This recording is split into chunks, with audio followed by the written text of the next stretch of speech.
Welcome back to Two Docs No Degrees this week. Once again, a solo journey with me. When I say journey, we're all battling a journey right now. Most people who listen to this podcast and most people that I know, we're all mourning, we're all sad. And this is not, yesterday was not something that we would all want to endure. And I know that we, as basketball fans, talk about how much we love Kobe and how hurt we are right now. Let's not remember the people who are truly, truly hurting. Vanessa, the rest of their children, the families of the other 7 people who were on that plane with Kobe and Gigi. We should all send out thoughts, our prayers, our condolences to those people who also lost loved ones in that crash. Just to kind of roll through the events yesterday, when I first heard it, I couldn't believe it. Right now, I don't think that I still fully 100% believe it. TMZ was the first ones to report it, and I could not take it. I couldn't believe it until I started getting texts and I started getting phone calls and messages, DMs saying, "Hey, have you seen the news?" Especially people close to me who know how much I love the game of basketball and who know how much I admired Kobe, not as just a player, but as a person. It was all hard to fathom, and then once everyone started talking and once everyone started texting and calling, it all started to come true, but it still all felt like a bad dream. And it was really still super hard to believe, and I just wanted it to not be true. I was just in shock the whole day, and most of today, really, I was still trying to wrap everything around my mind that, he's 41 years old and a 13-year-old girl just trying to go to a basketball game are now gone, and someone who was so important in most of our lives, especially not only Lakers fans but just basketball fans in general. We grew up, especially my age, the ones who came right at the tail end or right after Jordan. We watched him for 20 years. The one person who, once I really started to understand basketball as a child, the one person who I gravitated toward was Kobe Bryant. I was a Celtics fan. He terrorized me for 20 years, but I held nothing but respect and love and just admiration for the man. And like I said, yesterday still feels like a bad dream, and this whole thing still feels like a bad dream, and I can only imagine how Vanessa and the kids feel. Not only did she lose a husband, but she lost a daughter. Not only did they, lose a father, but they lost a sister. And the youngest one is really not old enough to understand it yet. She was just born this past summer. But they can't be feeling anything but heartbreak right now. And I truly am sorry for them, and I really hope that them and the other families are granted the strength and courage to power through this and come out on the other side looking to live their life to make sure that they make those other people proud. Everyone knows that's what Kobe would have wanted. I guarantee you that's what all the other people on that helicopter would have wanted as well.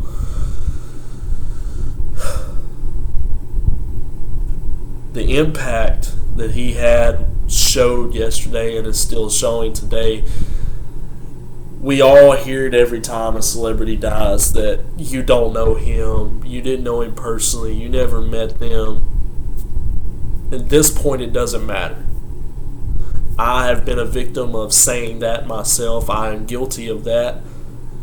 But I didn't mean to say victim. I am guilty of saying that to other people.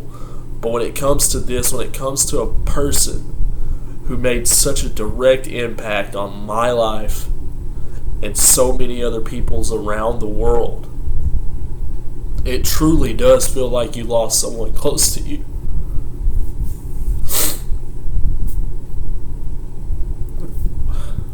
I loved Kobe, just like any fan did. But he was more than just a player. He was more than just a person that I held to this pedestal. He was an inspiration. Mamba mentality, I subscribed to that. I wanted to be like that. I wanted people to look at me like that. It was just the drive, the will, the determination to be the very best. No matter what obstacle you faced, no matter what stood in your way, no matter what pressure-packed situation you were in, you took it headstrong, you faced it head-on, and you blew right through it, got to the other side, and continued doing what you were doing. And that was getting better every day as a person, as a player. It was just improving yourself every single day. And that's what he taught us as a person. I had my family to teach me that, my dad, people like that, but they knew what kind of impact that man had on me. And for people who didn't have that parent figure, who didn't really have anybody to look up to, it was that man that, watching what he battled through, watching what he did on the court and off the court, and just knowing his mentality behind everything that he did, it helped so many people across the world become who they became. He's an integral part of us, and he's in each and every one of our hearts.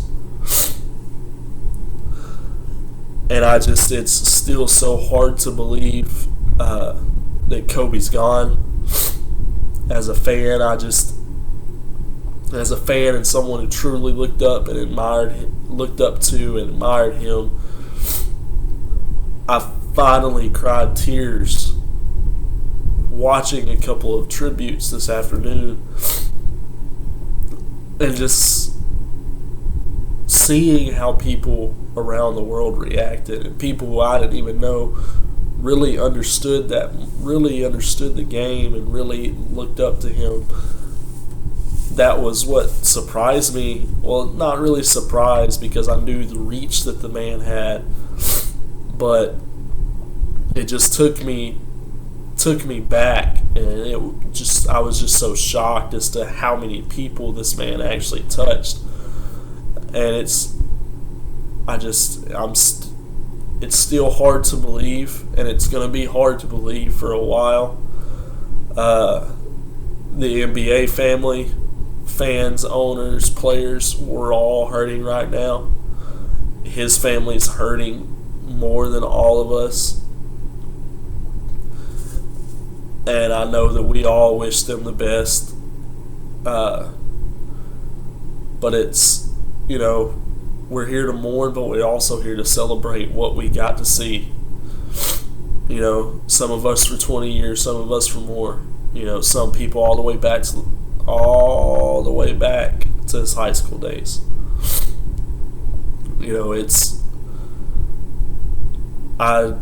I just really can't put into words what I was feeling. Once I saw that the news was actually true, my stomach just dropped. I felt nauseated. I felt like the world had just stopped. And it did. Yesterday, the world stopped. And you saw that. You saw that with the way people reacted. It was, the world stopped for a second, and everyone mourned together and are still mourning together. But and I wanted to go through a little bit of his career before I got into a couple of things that I wanted to get into.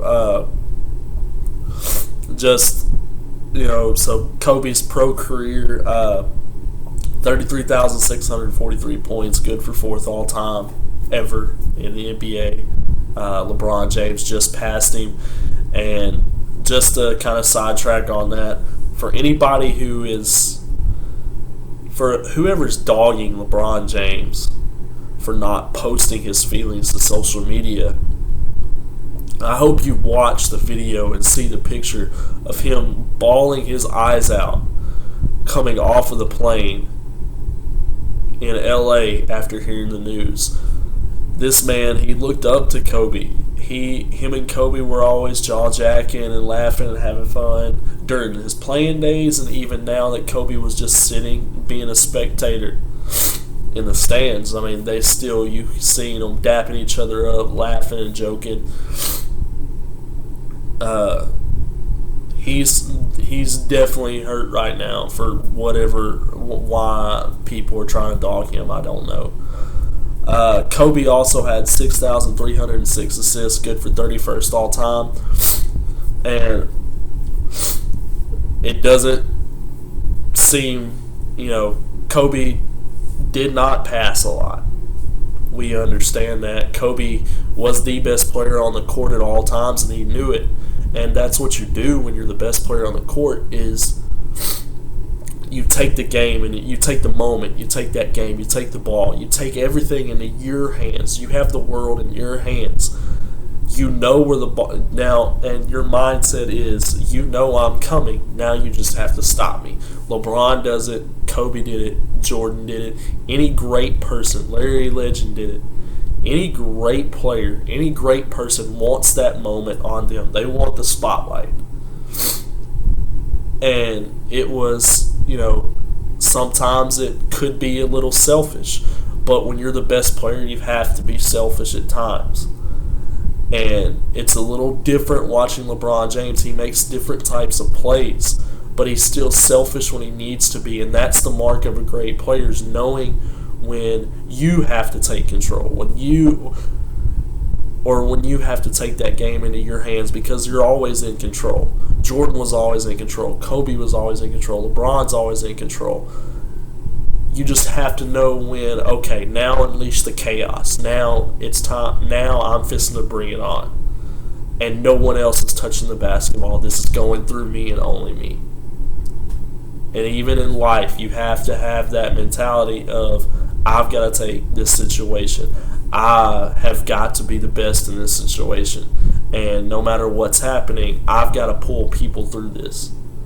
That's the type of mentality that he had, not only in his basketball career and his life, but he's 31st all-time in assists, 29 point guards ahead of him and LeBron James. That's it.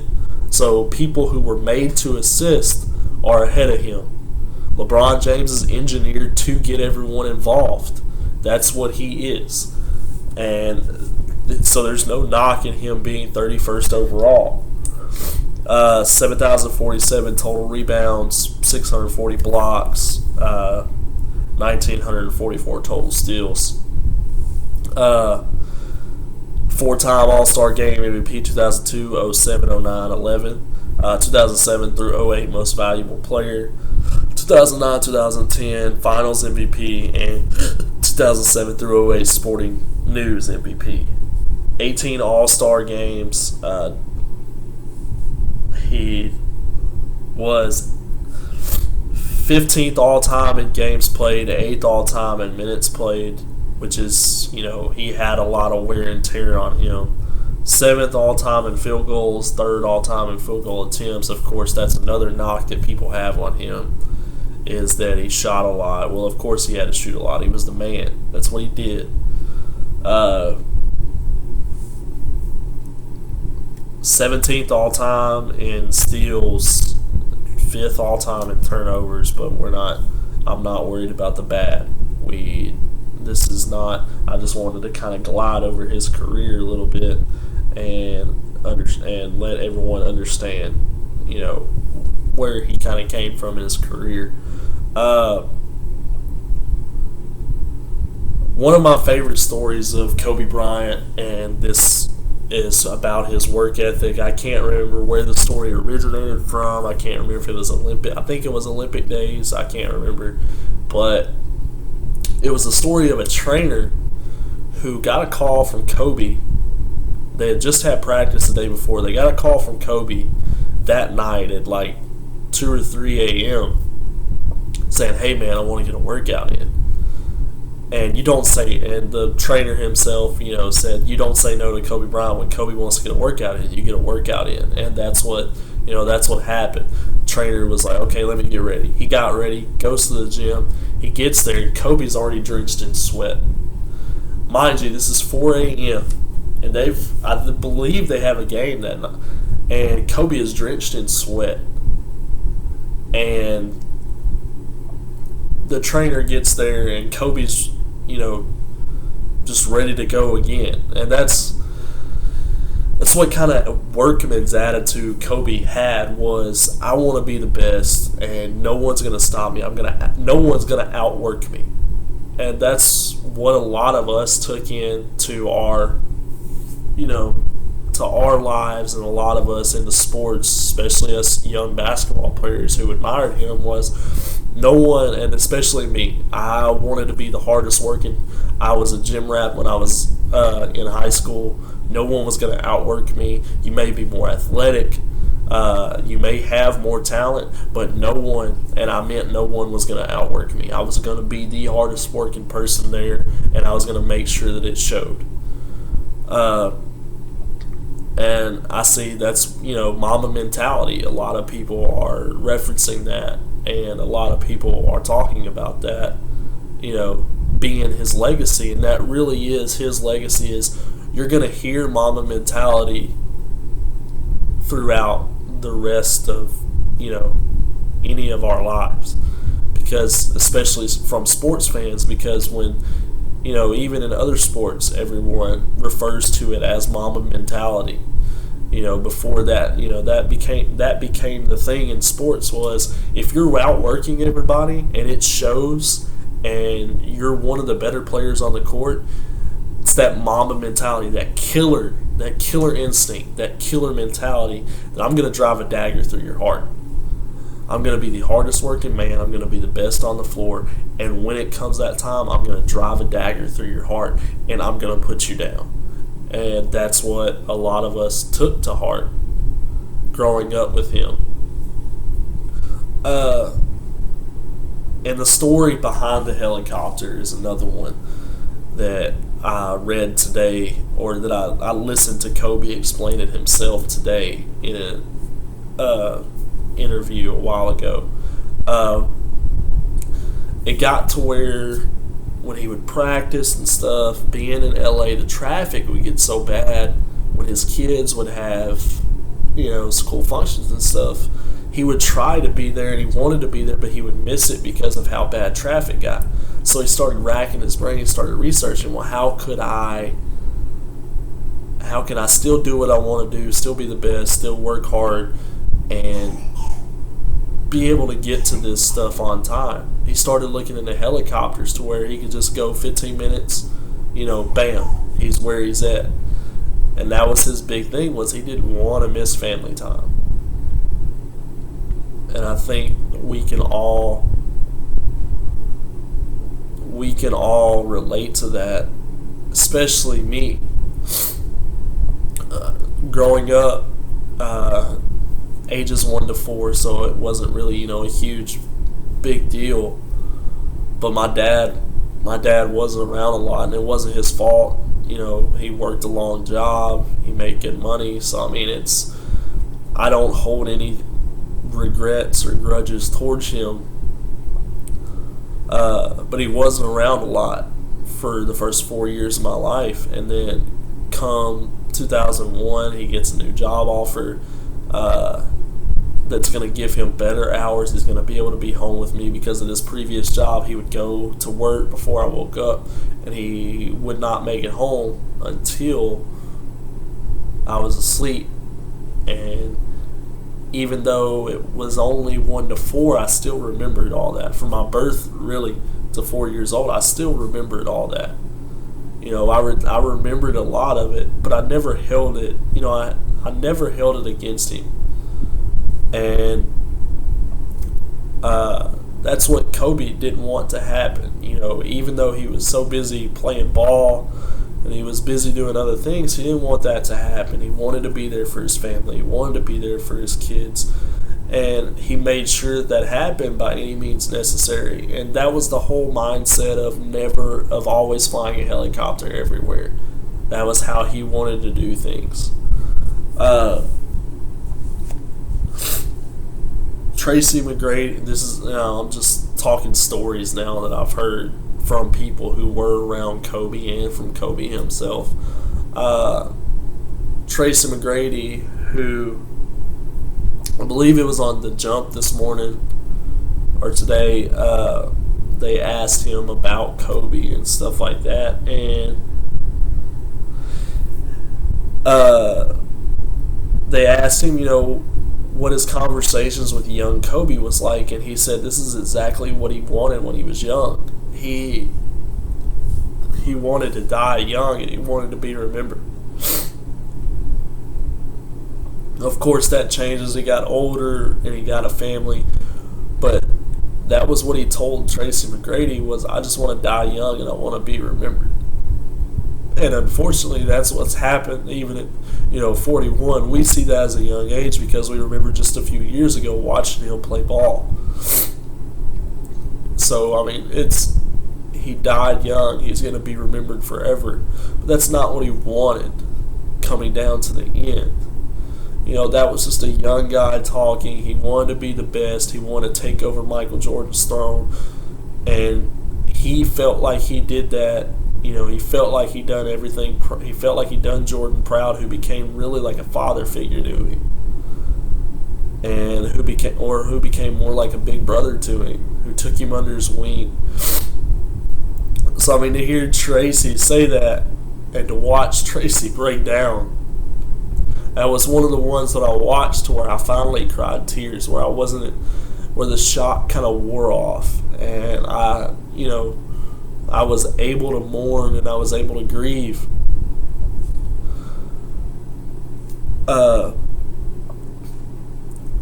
And listening to Kobe talk about Gigi, because this isn't all about him. This is, if I had stories that I've heard about the other family members, I would share them. But this is really about, for us, for fans like me, it's Kobe and Gigi. And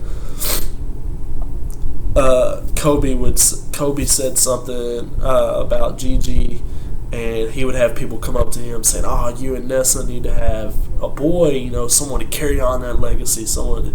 I believe it was on the Kimmel Show, and Kobe said Gigi would be like, "Wow, no, I got this. Just no, we don't need a boy. I got this." And Tracy said watching her play, it was like watching her dad on the court. She had the fadeaway, she had the swagger, she had the jersey and the mouth. She had everything Kobe had. And she never really got to carry on that legacy, and she never got to show what she could really do. And I know that's even harder for Nessa and them to process than the Kobe death is. And I really do, like I said, I really do feel for them, and I hope that they're making it. I hope they're making it through this. But to my favorite story that I got to hear today, it was Mike Breen telling a story about the 2008 Olympics, and we said that he touched the world. We said that Kobe touched the world. Everyone knew him. Everyone loved him. Everyone admired him. And this story really exemplifies that. Breen got in a taxi. I think they were going to the arena. And he had an NBA hoodie on. Or an NBA hat, something to that effect. And The cab driver didn't really speak very good English, looked at him and said, NBA, NBA. And Breen said, yeah, NBA, NBA, NBA. And he looked at him and said, Kobe Bryant, Kobe Bryant, Kobe Bryant. He's like, do you know him? And Breen was like, yes, I know Kobe Bryant. And he just stopped, and, you know, they got there, and he was like, no, it's on me. And it wasn't, that cab driver didn't meet Kobe. He met someone who knew Kobe, but it was, oh no, you know Kobe. You know Kobe. So you're good. This is for Kobe, is what he was telling Mike Breen, and that really got to me, and it really showed what Kobe was, and he was just a figure. He was a figure for everyone. He was an example for everyone on how to live your life. Even if you didn't play sports, you can look at Kobe's work ethic and see what he did and see why,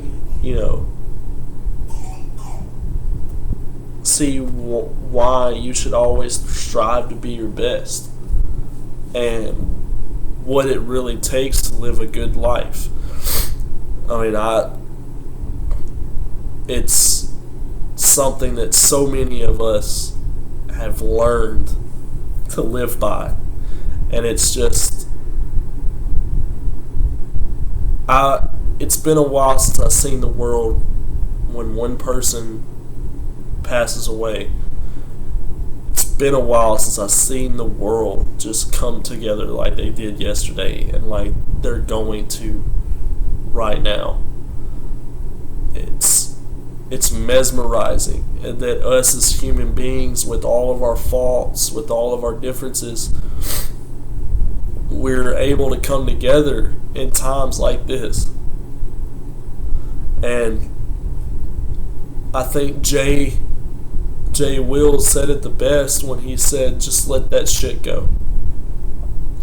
If what Kobe and Gigi taught us, and the people on that helicopter, what all those people taught us was tomorrow's never promised.